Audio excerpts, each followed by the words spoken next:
Hey, I'm back, and today I want to talk about an article I found here from Rocket News 24. So it says, more Japanese are marrying friends and acquaintances because they don't want to bother with dating.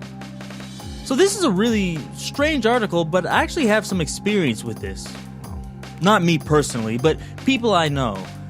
Many people are actually seeming to get married rather quickly to people they either don't know that well, or at least they're not dating.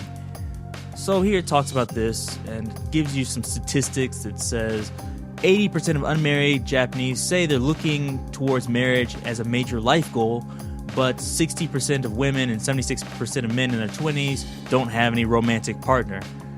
So lots of these people now are deciding to do something called Kosai Zero Nichikan, which basically means marrying without dating. And it says it came from this famous actress and actor, which are pictured here. I don't know them that well. But anyways, they got married within 1 week. And I actually have some experience, or I know people that have experience doing this.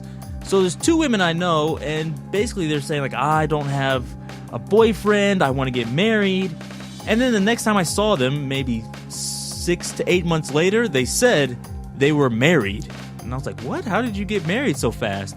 One of them got married to a friend, like a close friend, and another one got married to someone from their company. And at first you're like, okay, maybe they just fell in love really quickly, but I think in here it kind of shows a different story. It's not really that. So it says here, according to Matome Naver, compilation of news stories related to the phenomenon, many Japanese are choosing to marry friends and acquaintances to save on time and financial commitments that come with dating.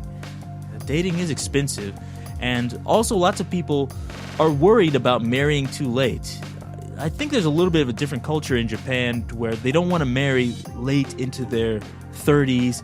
Even like, I think 32 or 33 is getting up there for many Japanese people, or especially Japanese women.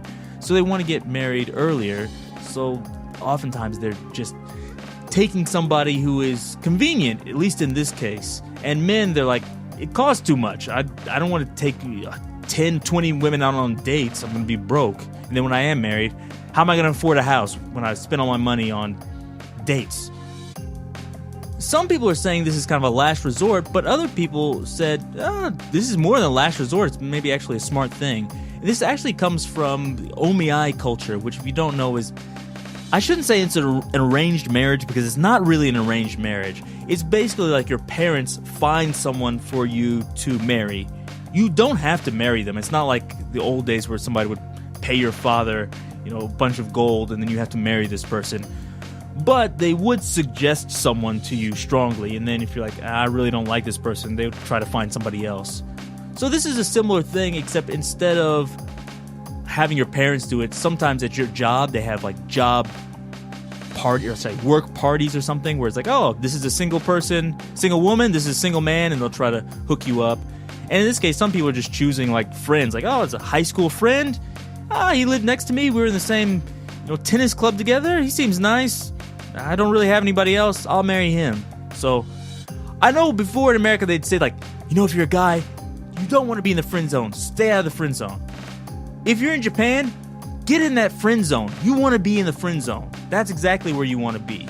So I think this is a really interesting and surprising turn of events. But I actually saw another article also called Japanese Women in Survey Reveal Surprisingly Low Hurdle Men Have to Clear for a Christmas Date. Those of you that don't know, Christmas in Japan is completely different from Christmas in other countries. It's not a family holiday. It's not about the birth of Christ. It's a date day. It's basically like Valentine's Day, except with Santa outfits. So they ask these women, like, what are the criteria for a guy asking you out for Christmas? And so they had 589 respondents. I'm guessing these are all women. 5% of the women polled saying they'd only go out with their ideal Prince Charming. 15% who are only interested in spending Christmas Eve with a guy they feel they could have a serious relationship with. 10% of the women said they'd accept the invitation from a guy whose looks, especially his facial appearance, and personality match their preferences. And 13% who said they'd go out with a guy as long as they didn't feel an instinctive revulsion to him. that's really important with the people you date. You shouldn't feel an instinctive revulsion to them. So I agree with him there.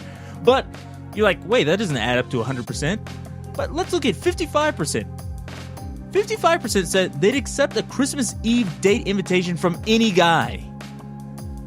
So if you're a guy out there and you're single in Japan, it's a numbers game. It's not even, the numbers are in your favor. That's greater than 50%. So, I don't know. Everything's in your favor. Like I said, the rules seem backwards here. But, hey, who's going to complain? If you're looking for love, maybe Japan is the place for you, I guess. Although, it seems like Japanese people can't find it, and it seems like it's right there. Just ask.